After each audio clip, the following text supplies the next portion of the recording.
పరిశుద్ధుడా, మహోన్నతుడా, నమ్మదగిన మా తండ్రి, నీకు స్తోత్రాలు. నీ కృపను బట్టి, నీ ఆశ్చర్య కార్యములను బట్టి, నీ ప్రేమను బట్టి నిన్ను స్తుతిస్తున్నాం ప్రభా. నీ రాత్రికాల సమయంలో నీ వాక్యాన్ని మేము ధ్యానం చేసుకోబోతుండగా, వాక్యమైన దేవుడో నిన్ను నీవే మాకు ప్రత్యక్షపరచుకోండి. నీ గ్రంథమందు ఆశ్చర్యమైన సంగతులను చూచినట్లుగా మా కన్నులను తెరవండి. వినుట వలన విశ్వాసము కలుగునని నీ వాక్యంలో ఉంది. నీ మాటలు వింటూ ఉండగా మా విశ్వాస పరిమాణం పెరుగునట్లు మీరు సహాయం చేయండి. నన్ను సంపూర్ణంగా నీ సిలువ చాటును మరుగుపరిచి కేవలము మీ నోటిబూరుగా వాడుకొనమని యేసునామమున ప్రార్థిస్తున్నాం తండ్రి, ఆమెన్.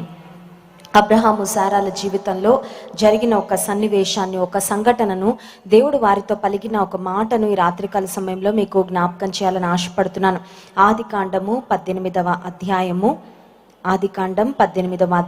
13, 14 వచనాలు అందరం కలిసి చదువుకుందాం. Genesis chapter 18 verses 13 and 14. ఆదికాండము 18వ అధ్యాయము 13, 14 వచనాలు. అంతట యెహోవా అబ్రహాముతో, వృద్ధురాలనైన నేను నిశ్చయముగా ప్రసవించేదనా అని శారా నవ్వనేలా, యెహోవాకు అసాధ్యమైనది ఏదైనా ఉన్నదా? మీదటికి ఈ కాలమున నిర్ణయ కాలమందు నీ యొద్దకు తిరిగి వచ్చేదను, అప్పుడు శారాకు కుమారుడు కలుగును అనెను. ఈ రాత్రికాల సమయంలో నా షార్ట్ మెసేజ్ యొక్క టైటిల్ ఏంటంటే, is anything too hard for the lord? నా దేవునికి, నీవు నేను సేవిస్తున్న మన దేవునికి అసాధ్యమైంది ఏదైనా ఉందా? నిజానికి అబ్రహాము శారాలు ఒక ఇంపాసిబుల్ సిచ్యువేషన్లో స్టక్ అయిపోయి ఉన్నారండి. వాళ్ళతో పాటు పెళ్ళైన వాళ్ళందరికీ పిల్లలు కలిగేశారు. ఆ తర్వాత ఎంత ఎదురు చూస్తున్నా కూడా every year by year, month by month శారాకి డిసప్పాయింట్మెంటే. దేవుడు ఎప్పుడు జ్ఞాపకం చేసుకుంటాడు?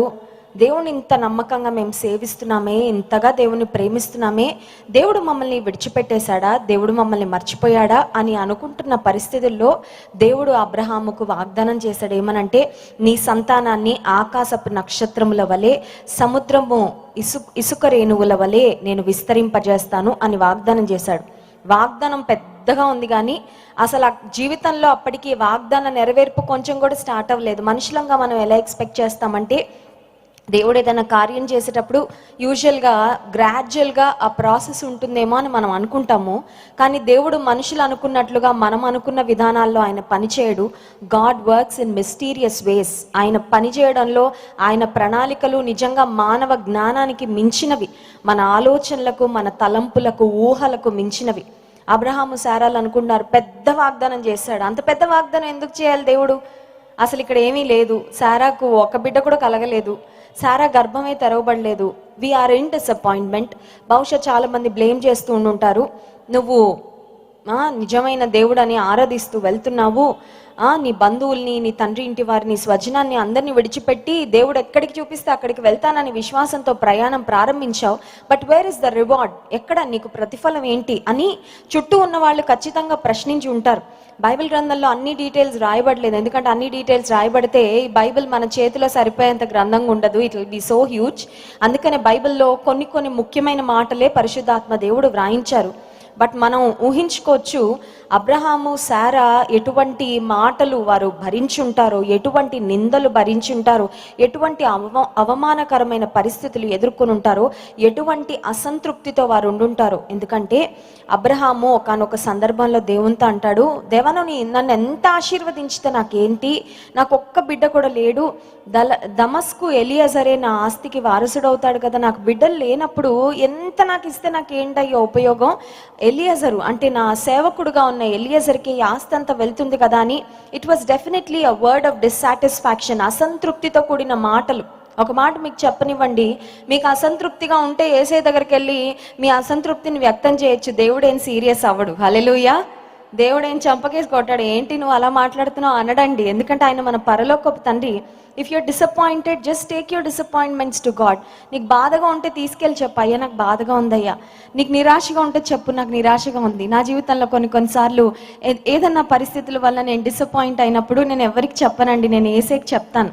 యేసయ్యకి ఏం చెప్తానంటే, నాకు కొంచెం డిసప్పాయింట్మెంట్ అనిపిస్తుంది యేసయ్య, ప్లీజ్ చియర్ మీ అప్, నన్ను ఏదో ఒకలాగా మళ్ళీ నా ముఖంలో నవ్వు పెట్టు అని అడుగుతాను యేసయ్యని. అడిగితే ఎక్కడి నుంచో ఏదో ఫోన్ కాల్ వస్తుందండి, ఏదో గాడ్ డస్ సంథింగ్. ఆ ముఖంలో ఉన్న డిసప్పాయింట్మెంట్, నా హృదయంలో కొంచెం బాధ ఉన్న వెంటనే God turns my sorrow into joy, God turns my disappointment into a great joy. Hallelujah. నాకు అనిపిస్తే చిన్న చిన్న విషయాలు కూడా ఇంత పట్టించుకుంటావా యేసయ్య? కొన్నిసార్లు చూడండి, మనం మూతి ముడుచుకుంటే ఎవరు పట్టించుకోరు. మనం బాధపడితే కొన్నిసార్లు ఎవరికి అంత టైం లేదు కదండి, ఎవరి లైఫ్లో వాళ్ళే బిజీగా ఉన్నారు ప్రపంచంలో. మనల్ని బహుశా పట్టించుకోవడానికి ఎవరు లేకపోవచ్చు, లేకపోతే ఇంత చిన్న విషయాలు కూడా ఎవరికి చెప్తామండి? అన్నీ అందరికీ చెప్పి విసిగించాం కదా కొన్నిసార్లు. కొన్ని మన లోపలే మనం పెట్టుకుంటూ ఉంటాము. అయితే దేవుడు మన చిన్న చిన్న భావోద్వేగాలు కూడా గమనిస్తాడు, మన చిన్న డిసప్పాయింట్మెంట్స్ కూడా చూస్తాడు, చిన్న హర్ట్స్ కూడా చూస్తాడు.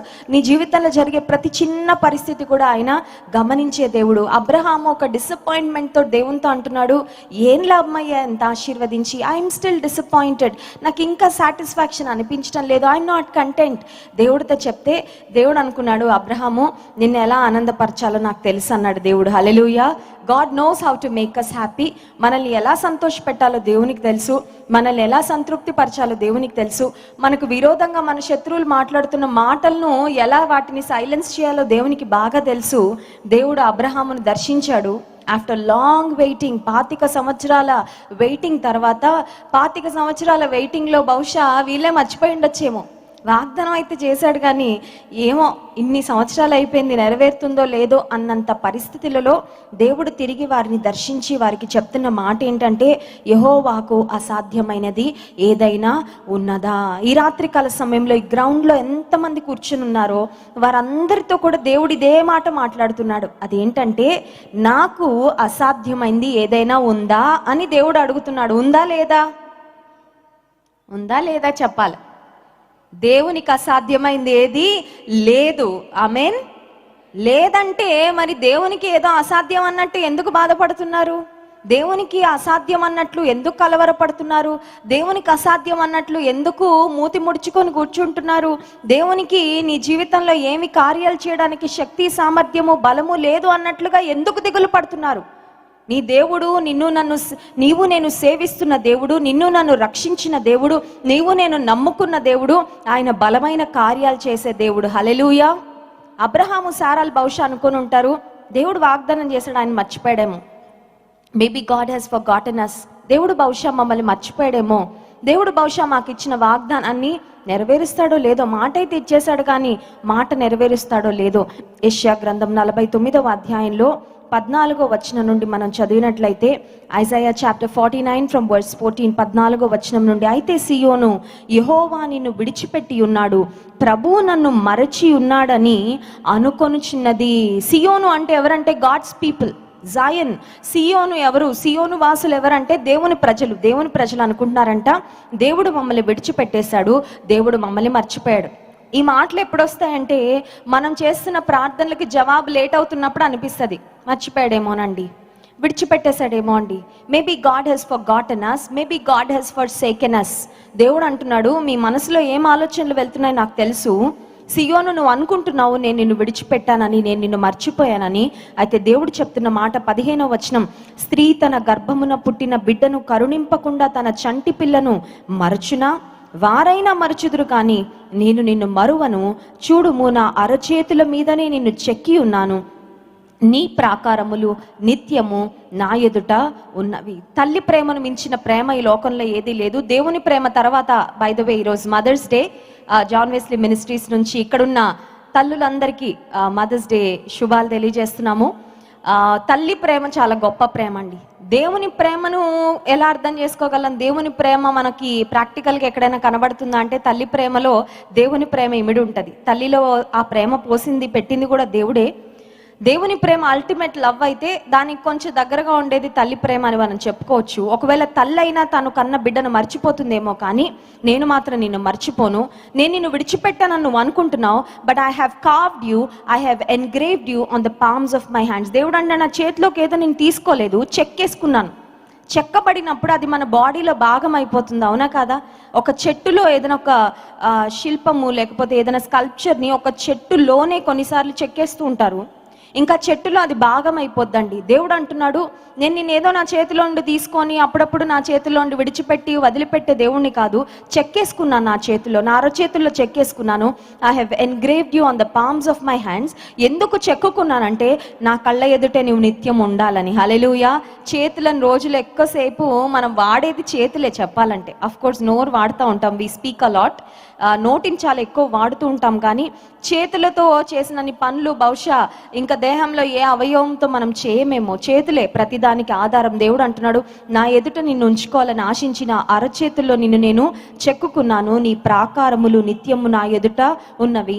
I have not forgotten you, I have not forsaken you. తల్లైనా మర్చిపోతుంది కానీ నేను మర్చిపోలేదు.